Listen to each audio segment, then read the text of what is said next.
Hey, Courtney Smith here for March the 4th. Let's dive right in. Pretty cool week, actually. So let's take a look right here. S&P, I said, if you remember, last Monday, I said that we'd see a little bit of a dip in the market, 2 or 3 days, and that's exactly what we got, and then started to rally a little bit on Friday. I look for the rally to now continue, that the little dip is over. Look at the purple predictor, still pretty good. Dow Jones, let's take a look in the upper right-hand corner. You can see that the buying pressure came off a little bit. I knew we were going to have that. That's why I told you we would probably sell off early in the week. But also notice that the selling pressure went down as well. So that's why we got a little bit more neutrally. But look for the buying pressure to come back. Also, ADX, the black line, that is just confirming we're in a bull market, as if you needed confirming. Now, the Nasdaq moved to new highs on the move. So on Friday, a very, very strong day. Purple predictor is insanely bullish. Look for the Nasdaq to continue to outperform, which means you need to be sticking around in those types of stocks, not in big Dow industrials, but in sexy Nasdaq stocks. Seasonality. Now, this is really fascinating. I've been using that 158 level now for months, saying that if we got up above that we would turn from neutral to bullish. Well, we got up there for one day. Then we dipped below, and right now, as we speak, we're still below.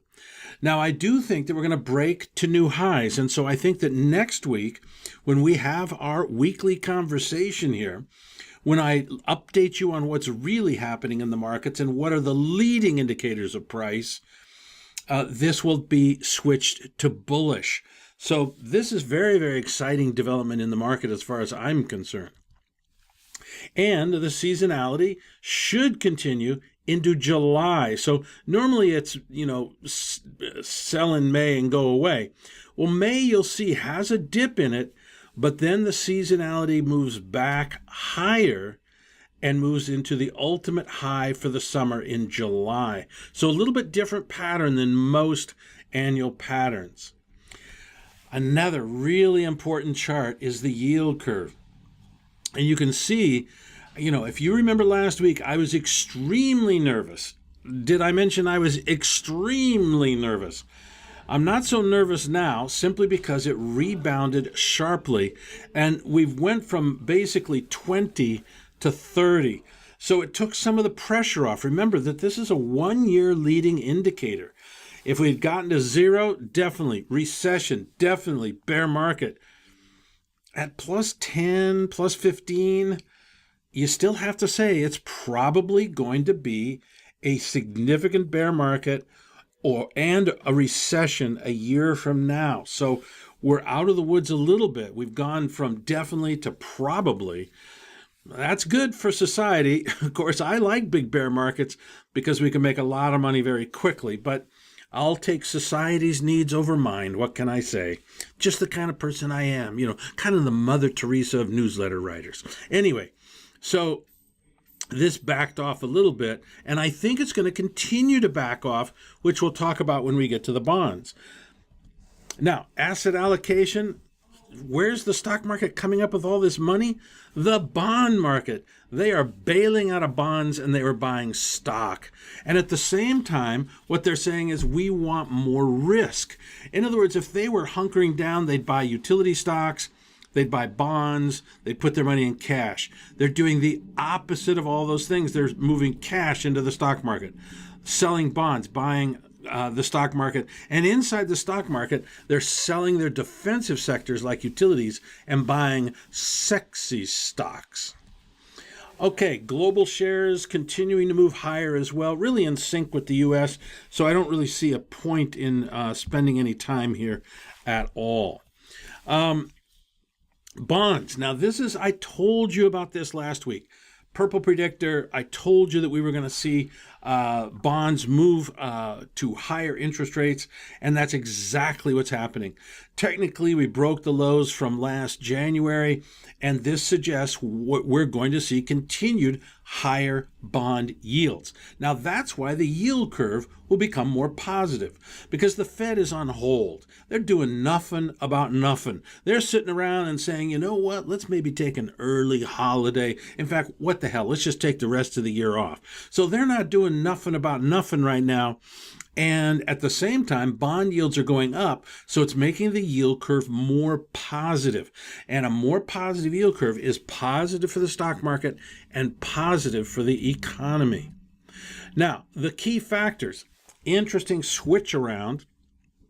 The green line is 10-year Treasury notes. And you can see, Treasury yields, I should say, you can see we've kind of been in a trading pattern now for a couple of weeks. Down at the bottom is the blue line. That's 10-year Treasuries in Germany. That's the most important short-term indicator, and it's suggesting higher rates. Now, the two other lines, one is the gold line, which is, guess what, gold, and then the other one is the chart itself, which is CRB, which is commodity prices. Those two are leading indicators of interest rates, and both of them are going up, suggesting higher interest rates 3 to 6 months down the road. So the coincident indicator, which is the blue line, has hooked back up, but the leading indicators, which is gold plus commodities, are suggesting higher interest rates down the road. The dollar, every week I say the same thing. I don't care. It's the same price it was in October. Who cares? Gold, on the other hand, wow. We cracked the gold market here. Had been in a nice bull market. Obviously, you cannot be in gold anymore. We broke previous lows. We broke the trend line. Friday's price action was awful, awful. So I suggest getting out of gold right now. We'll just wait for it. We'll just wait for it. Now, why did it go down? Well, a couple things here. The top indicator is slightly bullish. The middle indicator is basically neutral, but it's U.S. yen, which has a high correlation with the dollar. It's been crapping out since the beginning of the year, and really crapped out this last week. So right now, gotta be bearish on gold. Not very bearish. I don't want to be short gold right now. Crude oil. We said that our objective was up around where that purple line is. That's up around 68. We talked about the fundamentals of it quite a bit last week. Here's kind of the story, the way I look at it. One of the things, I think the fundamentals are quite bullish right now, but why isn't the price action more bullish? You see, what should happen is you should always obviously have bull markets when there's bullish news. But you also have to look at the quality of the news. So the quality of the news, I think, is pretty darn good, but the price action is pretty darn weak. That's not a good sign, and it's starting to make me nervous. We need to get a nice, good head of steam to the upside here soon, or else I'm going to yank my bullish position. Bitcoin, we talked about this last week. It rallied up right to the breakout point, which is up there at just above where we were. It's like 4,300, something like that. So I told you all to get out of the short positions. Someone asked me the question. I use the futures market to get short Bitcoin because it's really the only real good way to get short. But the purple predictor is breaking out to new highs a week ago. So I think this is going to start to get us back into a bull market. Now, remember, one of the things I've said for months is that the price of Bitcoin has to get below the cost of production in order to choke off new supply. That's what all commodities do, and Bitcoin's just another commodity. It's not really money. So we got down below 4,000. That is generally accepted to be the cost of producing one Bitcoin is $4,000. So that choked off a lot, and I mean a lot of production of Bitcoins. Now, usually when this situation occurs where a commodity gets below the cost of production, it will take months before it starts to turn around. So I would really anticipate Bitcoin to stay in this range for some time. If it breaks out to the upside, great, I'll be a buyer. But my projection would be, and you may expect that the price will stay in this trading range of below 4,000 to continue to choke off supply, to get the suppliers of Bitcoin to just throw in the towel and say, you know what, it's never going to go up. I better turn off all these servers. The other thing that I'd point out in this chart is look at the volume. Volume has completely shrunk. That's actually a bullish sign in this situation. In other words, often stocks or instruments such as Bitcoin will drift along and get people bored. They won't trade it. So the volume will shrink. We're here below the cost of production. I think we're basically now starting to put in a bottom in Bitcoin, and which is really exciting to me because this bull market will be the sustainable bull market, not the hysterical bull market that we had before, which was really just people being in a fantasy world. Well, we've punished those people. Remember that the market will do what it has to do to screw you. Well, it screwed Bitcoin owners, okay? They are sitting there feeling the pain right now, and they're feeling big pain.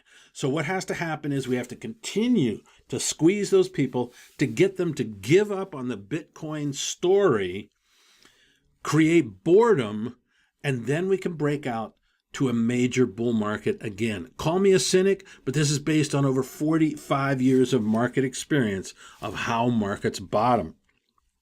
All right.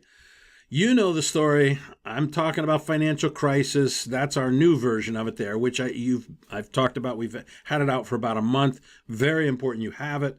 I also highly recommend going to Stock Butler and signing up there as well. That's really where I get most of my stock trades because I designed the site. What can I say? All the ideas are my ideas. So it's fantastic. All right. And speaking of fantastic, freebies, we love having you here. But fully paid up members, I hate to say it, we love you more.